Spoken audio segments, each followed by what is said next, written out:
सौभाग्यशाली लोग हैं जिनको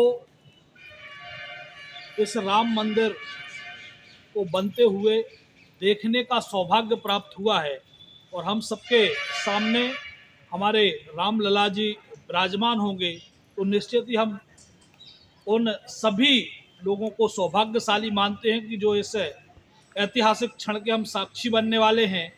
और निश्चित ही बड़ा संघर्ष रहा, उस बड़े संघर्ष के बाद हम सबको जो सफलता मिली है तो निश्चित ही उन कार स्वयंसेवकों को हम भूल नहीं सकते जिन्होंने राम के लिए अपने प्राण दिए, राम को स्थापित करने के लिए अपना बलिदान किया। तो निश्चित ही उनके बारे में अभी लक्ष्मण जी भाई बताया साकार किया है। तो निश्चित ही भारतीय जनता पार्टी की सरकार आदरणीय नरेंद्र मोदी जी ने साकार किया है। क्योंकि हम सबको मालूम है कि जब भी अयोध्या की बात होती थी, जब भी रामलला जी के मंदिर की बात होती थी, तो चाहे कोर्ट की बात हो, चाहे कोर्ट के अलावा अयोध्या में मंदिर बनाने की बात होती थी, तो निश्चित ही कुछ लोग कहा करते थे कि राम काल्पनिक है, राम तो हुए ही नहीं।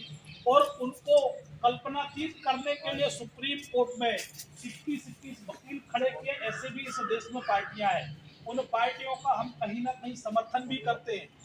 तो निश्चित ही हम हिंदू होने पर शर्मिंदगी महसूस होती जब ऐसी उन पार्टियों के साथ हम खड़े होते हैं कि हम हिंदू हैं और हिंदुत्व के लिए जीने और मरने की बातें करते हैं, हम सनातनी धर्म को मानते हैं। और कहीं ना कहीं ऐसी भी पार्टियां हैं कि हमारे राम के अस्तित्व को स्वीकार करने से डरती हैं, हमारे राम को मानने से डरती हैं। तो निश्चित ही जो जिस पार्टी में भगवान राम की जय नहीं बोल सकता आदमी रह के, फिर उस पार्टी में हम क्यों समर्थन करते हैं, उस पार्टी के साथ क्यों खड़े होते हैं, कहीं ना कहीं ये भी विचारणीय प्रश्न है।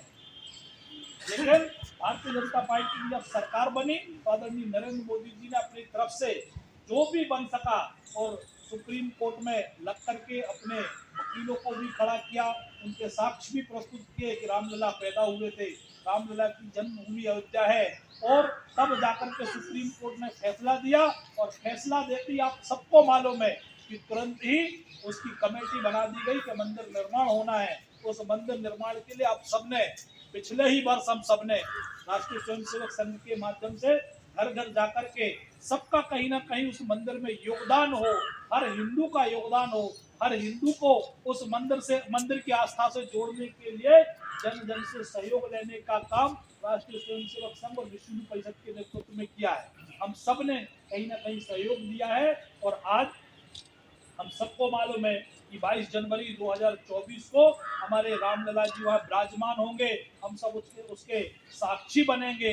तो निश्चित ही मैं आप सबसे आग्रह करता हूँ कि हम 22 जनवरी को पहुँचे नहीं पहुँचे, लेकिन उसके बाद, क्योंकि 22 जनवरी को तो शायद बहुत ज़्यादा भीड़ रहेगी, बहुत ज़्यादा उत्साह रहेगा लोगों के अंदर, तो हो सकता है वहाँ हम सबको 22 जनवरी को दर्शन नहीं हो पाए, लेकिन 22 जनवरी से पार्टी कितनी खुशी है और आपके क्षेत्रवासियों को बता सकते हैं आप? देखिए, पूरे देश में हर हिंदू को अपार खुशी है और अपार खुशी के साथ साथ उत्साह भी लोगों में देखने को मिल रहा है। जिस प्रकार से रामलला जी हमारे 22 जनवरी 2023 को अयोध्या में अपने भव्य मंदिर में विराजमान होंगे, तो निश्चित ही उसकी कलश यात्राएं लेकर के आज हम सब जगह जगह पर निकल रहे हैं। हर मंदिरों में जाकर के जो कलश रखा जा रहा है, तो निश्चित ही हर हिंदू बड़े उत्साह के साथ उस कलश यात्रा में शामिल हो रहा है और उसका साक्षी बनना चाह रहा है कि मैं भी राम मंदिर जब बना और उसका उद्घाटन हुआ तो मैं भी उसका साक्षी बना। ऐसा प्रत्येक हिंदू का सपना भी है और वो सपना साकार करने का काम भारतीय जनता पार्टी की सरकार आदरणीय नरेंद्र मोदी जी के नेतृत्व में हो रहा है। तो निश्चित ही हर हिंदू के लिए गर्व की बात है। ज्ञानवापी, इसके बाद कृष्ण जन्मभूमि, तो कृष्ण जन्मभूमि का अपन कब तक साकार हो सकता सपना? देखिए, अभी चाहे अयोध्या हो, चाहे काशी हो, बनारस हो, चाहे हमारे उज्जैन के महाकाल लोक का निर्माण करने का काम क्या हो, इस प्रकार से हमारी भारतीय जनता पार्टी की सरकार आदरणीय नरेंद्र मोदी जी की सरकार का निश्चित ही हमारी जो संस्कृति है उस संस्कृति को पुनरुत्थान करने का काम आदरणीय नरेंद्र मोदी जी के नेतृत्व में किया जा रहा है। और निश्चित ही अभी जैसे मथुरा, काशी, अयोध्या, ये सारे के सारे भव्य और दिव्य मंदिर हम सबके समक्ष देखने को मिलेंगे। हम सब इसके साक्षी बनेंगे।